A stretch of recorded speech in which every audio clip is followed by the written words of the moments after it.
दोस्तों नमस्कार। कानूनी बात बताने वाले मेरे YouTube चैनल में आपका स्वागत है। आज का विषय सोसाइटी फ्लैट का हस्तांतरण के लिए कौन से दस्तावेज देने पड़ते हैं। अब मानो कि रिलीज डीड किया है, गिफ्ट डीड किया है या खरीद लिया है, तो ऐसे समय में कौन से दस्तावेज देने पड़ते हैं। सबसे पहली बात, आप आपके जो सोसाइटी के सेक्रेटरी है उनसे पूछिए भाई कौन से दस्तावेज देने हैं। बिना पूछे अगर कर दिए और उन्होंने बताया कि हमको तो ये नहीं चाहिए थे, हमको तो ये चाहिए थे, तो आपका खर्चा विफल जाएगा। तो ऐसे समय में एक तो सोसाइटी सेक्रेटरी को पूछना बहुत अच्छी बात रहेगी। अब नॉर्मल कोर्स में कौन से कागज रहते ये तो बताना मेरा फर्ज है।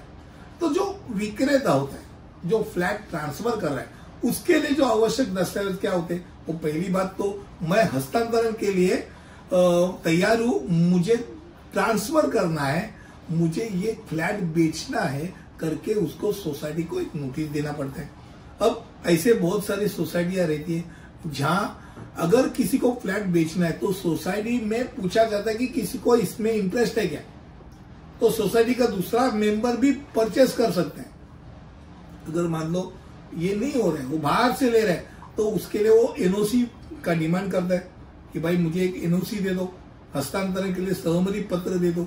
वो एक सहमति पत्र यानी उसमें उसका कुछ बैलेंस नहीं है ना, कुछ मेंटेनेंस शुल्क बैलेंस नहीं है, वो सब लिखना पड़ता है। अब वो होने के बाद वो इस्तीफा देता है, अपना सदस्य का इस्तीफा उसको देना पड़ता है। शेयर हस्तांतरित करने के इरादे से उसने लेटर लिखना चाहिए। अब खरीदार जो एक्चुअली इसके बूथ में वो अंदर चला जाता है, यानी एक्चुअली में सही मायने में बोले तो खरीदार को बहुत अच्छे तरीके से वो सब देखना चाहिए, क्योंकि वो उसमें वो जो कुछ प्रॉब्लम आएगा उसको झेलना है। अब उसको क्या क्या दस्तावेज देना था। पहली बात है कि भाई तूने क्या किया, तूने सेल एग्रीमेंट किया है, सेल एग्रीमेंट फॉर सेल किया, उसका एक कॉपी, नोटराइज कॉपी आपको देना है सोसाइटी को। अगर एग्रीमेंट फॉर सेल है तो बाकी का पैसा मिला है करके वो जो ओनर है, ओनर से आपको लिखित स्वरूप में लिख के लेना चाहिए और वो देना चाहिए। फिर एक ताबा पत्र रहता है कि नहीं भाई मैंने वो एक्चुअली फ्लैट की चाबी मेरे हाथ में ली है, मेरे पास ताबा पत्र है, वो कब्जा पत्र या ताबा पत्र वो सोसाइटी को उसने देना है। अब ये होने के बाद सोसाइटी देखेगी कि स्टैंप ड्यूटी भरी है कि नहीं, ये सब तो उसको दिखाना है।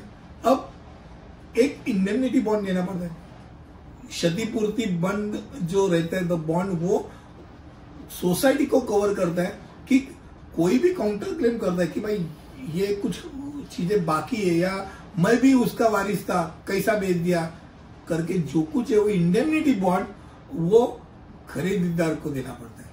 अब इसके बाद एक एफिडेविट देना पड़ता है कि जो कुछ दस्तावेज है वो सही है। एक अंडरटेकिंग भी देना पड़ता है। कभी कभी ऐसे होते कि एसआरए के फ्लैट रहते या ऐसे जो कम पैसों में जो गवर्नमेंट ने दिए हुए फ्लैट्स है, वहां वो मांगते कि भाई मेरा 500 से ज्यादा स्क्वायर फुट वाला कौन सा भी घर बंबई में नहीं है, वो भी एक अंडरटेकिंग रहता है, वचन पत्र देना पड़ता है। अब इसके साथ बैंक की अगर मान लो ट्रांसफर प्रीमियम है तो ट्रांसफर प्रीमियम वो उसको देना पड़ता है। ट्रांसफर प्रीमियम ज्यादा से ज्यादा 25,000 होता है, तो 25,000 कम भी हो सकता है, वो उसको वो देना है। उसके साथ एक 100 रुपया का प्रवेश शुल्क के साथ सदस्यत्व के लिए आवेदन देना पड़ता है। अब ये सब होने के बाद आपको शेयर सर्टिफिकेट दिया, तो शेयर सर्टिफिकेट ट्रांसफर फॉर्म भी है वो दिया, ओरिजिनल शेयर सर्टिफिकेट दिया। ये होने के बाद सोसाइटी के सामने ये हो गया सब सेल और परचेस के समय। अगर मान लो ट्रांसफर कैसा हुआ है, भाई मैंने, मेरे पिता जिंदा थे, उतने जिंदा है, उन्होंने मुझे गिफ्ट किए, तो भाई गिफ्ट डीड दिखाओ, जो कुछ गिफ्ट डीड किया वो दिखाओ। अगर मान लो पिताजी नहीं रहे और हम सब भाई बहनों में तय किया है कि सब लोग मुझे रिलीज कर रहे, तो रिलीज डीड भी तो बताओ। ये जो कुछ है उसकी अटेस्टेड कॉपी आपको सोसाइटी में देनी है। मान लो गुजर गए, कुछ नहीं, विल किया है, प्रोबेट दो, अगर विल भी नहीं है लेटर ऑफ एडमिनिस्ट्रेशन दो, और हम सब वारिस है, वो वारिस का नाम लगेगा। जो आप बोल रहे हो उसके कागजात आपको देने पड़ेंगे, ये बात तो सही मायने में है। और एक बार आपने सब कागज दे दिए, ट्रांसफर फी दी, प्रवेश शुल्क के साथ जो कुछ अर्जी है वो दे दी, इंडेमनिटी एफिडेविट दी, फिर सोसाइटी कमिटी के सामने वो रखेगी या अपना लीगल एडवाइजर को पूछेगी कि भाई सब कागज देखो इसमें सब सही है कि नहीं। जब सही है पता चलने के बाद कमिटी वो ट्रांसफर के लिए परमिशन देगी, फिर शेयर सर्टिफिकेट के ऊपर वो ट्रांसफर किए हुए चीज उसका नाम आ जाएगा, फिर वो अपना इलेक्ट्रिसिटी चेंज कर सकता है, आधार चेंज करता है, बाकी का चीज वो करना ही करना है।